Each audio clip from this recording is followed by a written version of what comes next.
day, everyone! Welcome to the Literary Legends Talk Show. Yes, today we finally meet the heroes of romantic literature. This is not just a talk show. This is an historic event. This is a dream come true. And this is me trying not to cry. Same, partner! Before we dive into this, let us explain what's happening today, because this is no ordinary talk show. Exactly. Today, we are welcoming some of the greatest minds in literature. These incredible writers are here to share their stories, their struggles, and the inspiration behind their works. And as hosts, our job is to guide them, ask deep and fun questions, and bring out insights about their life, works, struggles, and inspirations. Expect dramatic confessions, personal reflections, philosophical thoughts, and yes, a little chaos and humor.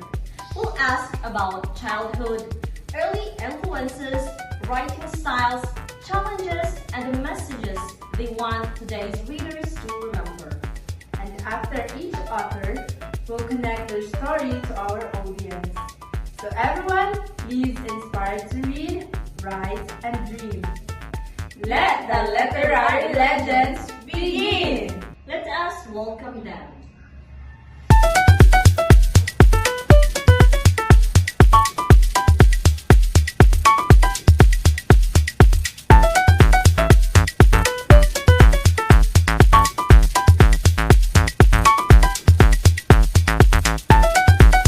Ladies and gentlemen, the poet of epics, Mr. Robert Southey.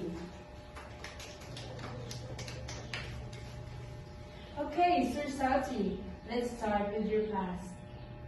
What was your childhood like? My childhood was a strange mix of imagination and hardships. My father struggled financially, and I was mostly raised by my strict Aunt Tyler. But her strictness strengthened my creativity. So whenever she forbade storytelling or read books, I simply imagine more. So hardship became the soil where my imaginations grew. I can relate so much, Mr. Southey. Books as best friend too. So, what motivated your first book? A desire to express in order. My mind was full of epic tales, moral struggles, and writing allowed me to make sense of the world. Finally, what themes do you explore most? I explored duty, endurance, and a battle between good and evil. And I believe literature should guide the heart and strengthen the spirit. Thank you, Mr. Southey. So Mr. Southey teaches us that even struggles can be turned into greatness. Wow, that was a great story, Mr. Southey. No doubt I am a big fan of yours. Thank you so much. So everyone give it up to the poet who turned hardship into heroism. Brace yourselves. The queen of romance, the subtle sarcasm, Miss Jane Austen. So, Miss Austen, what early experiences shaped your imagination? Growing up in a lively family full of wit and chatter, this made me a keen observer. I love noting people's behavior, their pride, awkwardness, and hidden humor. Those early experiences sharpened my sense of social commentary. Same, Miss Austen. People watching for academic purpose, of course. And which work represented you most?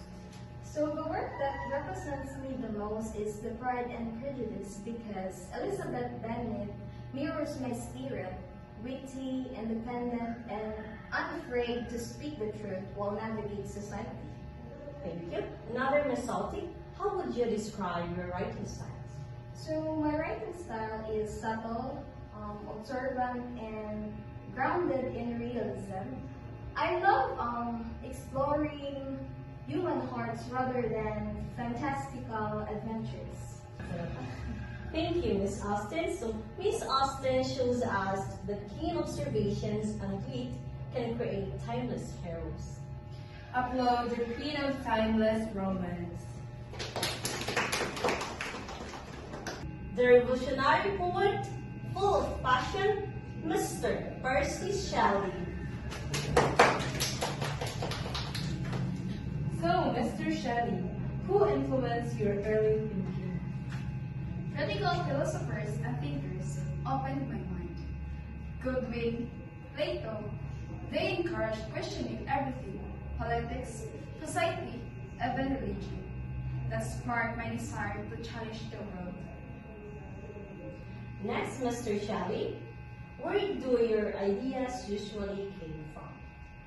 A mix of imagination and moral conviction. Every injustice or act of beauty in life becomes fuel for poetry. So finally, what struggles did you face as a writer?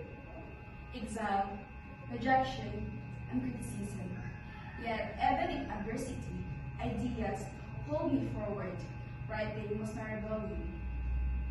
So Mr. Shelley reminds us that true writers persist even when the moral world misunderstands them. Wow. So give it up for the poet who turned rebellion into art. The original celebrity poet, Mr. Lord Byron. So Mr. Byron, what was your childhood like? Complicated, privilege and loneliness mingled. My physical disability shaped my insecurity, but also my determination. Life was dramatic, so I lived dramatically. And your charisma proves it. Was it difficult to publish your early works? Initially, yes, critics doubted me. I respond with satire and then followed by respect. Lastly, are you a morning writer or midnight thinker? Midnight. Darkness brings clarity in the heart. Byron proves us that embracing your drama can lead to unforgettable art. What a unique thinker. Applause for the man who lived poetry. Calm yourselves, Mr. William Wordsworth, the poet of nature, is here.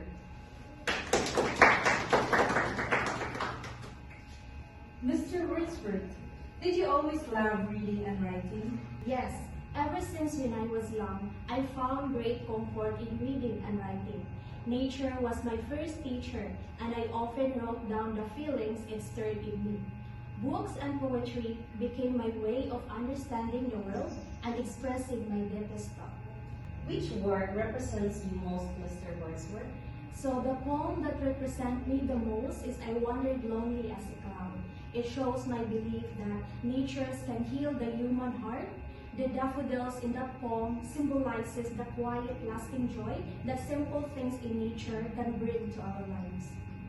And finally, Mr. Wordsworth, what do you hope readers learn?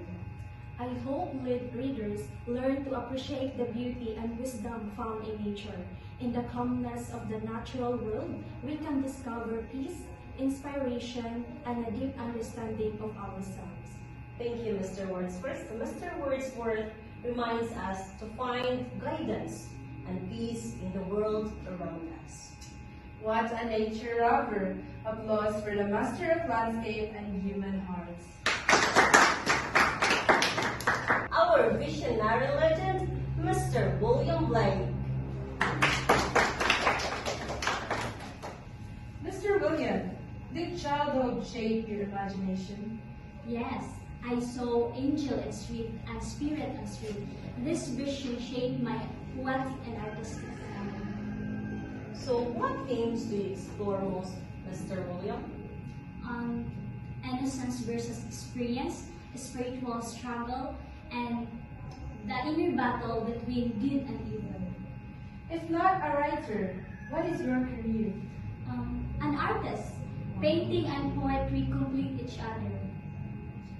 Thank you, Mr. Blake. So, Mr. Blake shows us that imagination is a lens to see beyond the ordinary. So give a hand for the prophet of visions. The poet of beauty and emotion, Mr. John Keats. Mr. Keats, what was school like for you? Classical studies shaped my mind, but law shaped my heart.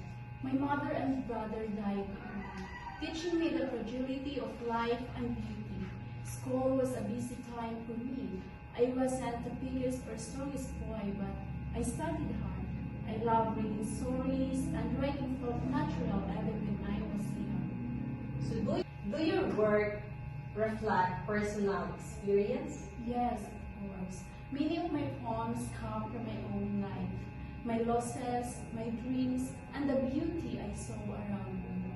One of my favorite works to autumn was inspired by simply walking outside and noticing how rich and peaceful the season felt. It shows how the nature, even its quiet moments, can be full of life and meaning. So, Mr. Keats, what is your message for young writers? Notice the world around you. Even in small things can inspire great writing. Write sincerely, embrace emotion, and let beauty guide your frame. And especially, don't be afraid to make mistakes. Thank you, Mr. Keats. So, Mr. Keats reminds us to feel deeply and express courageously. And what an inspirational message. So give applause for the master of emotion and beauty. The Queen of Gothic Brilliance, Mrs. Mary Shelley. Mrs. Shelley, what shaped your writing style? Loss, philosophical, upbringing, and curiosity. Growing up surrounded by thinkers shaped my dark, emotional, and questioning style. What shaped your writing style, Mrs. Shelley? Frankenstein, it embodies my fears, philosophical ideas, and compassion. Did you ever want to give up? Many times, pain fueled imagination, writing became survival. Mary Shelley shows us that grief can create genius. Applause for the mother of science fiction. Thank you, authors, for your knowledgeable answers. Are you all ready for the fast talk? Yes!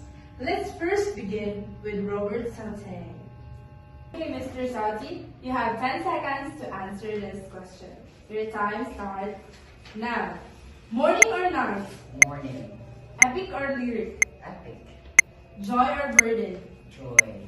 Wild or discipline? Discipline. Remembered or forgotten? Course remembered.